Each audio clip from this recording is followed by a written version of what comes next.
thrifting ain't easy, unless you're watching me.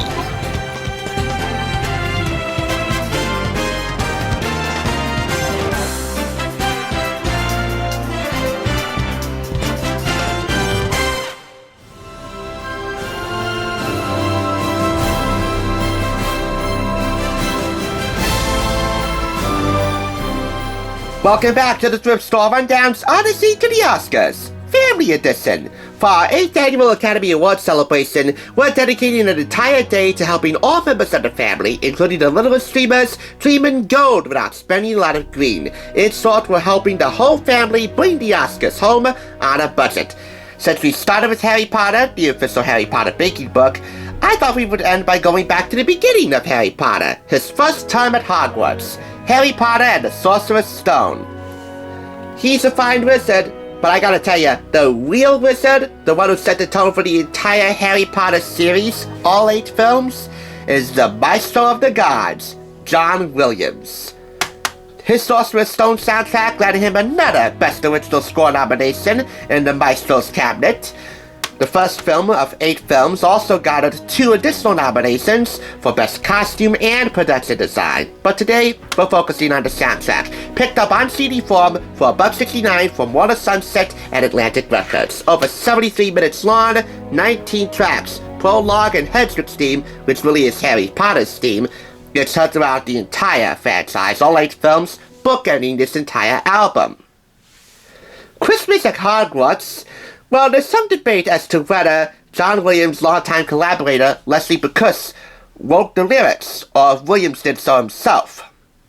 What's not debatable is that this really adds to the magical intrigue that this entire soundtrack delivers, even if you don't plan on watching the film. Anyway, great playback throughout. And if you open up the album pamphlet here, you get liner notes from director Christopher Columbus, a full recording crew listing, and it also doubles as a pinup which you can hang at any time, anywhere on your wall or door. Harry Potter and the Sorcerer's Stone. But for me, I'd rather keep it inside the case. I mean, you want to know from jump what soundtrack it is. Anyway, these are the liner notes from Chris Columbus.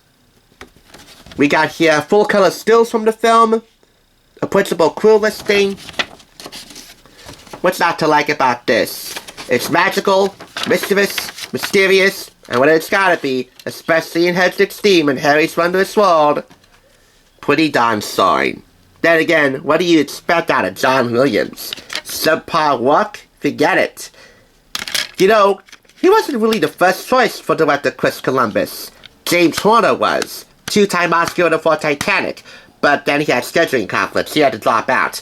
He would have done a fine job. I hardly think that James Horner is capable of doing a bad score. But such a tragic plane accident took him away from us, so he'll never write another score again. Then again, I don't think he would have wrote anything as memorable as what John Williams did. You get John Williams, you get the best. Period. And this really set the tone. I give it 4.5 out of 5 claps. That guy can take an orchestra baton and turn it into a magic wand. That wraps up our first family edition of Odyssey to the Oscars. I appreciate you joining me. Tomorrow we'll have another lineup for you, this time of a more sophisticated nature. Here's the lineup for Day 2 for Oscar Sunday.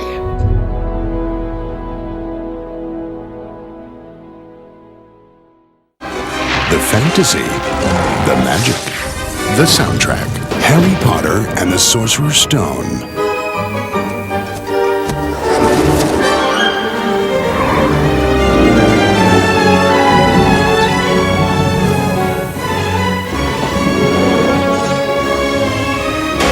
Harry Potter and the Sorcerer's Stone, the soundtrack, album in stores now. Thanks for tuning in. Just so you know, there's no limit to bringing Hollywood home on a budget. Please go ahead and check out another awesome review like this one by clicking here, and make sure you subscribe by clicking here.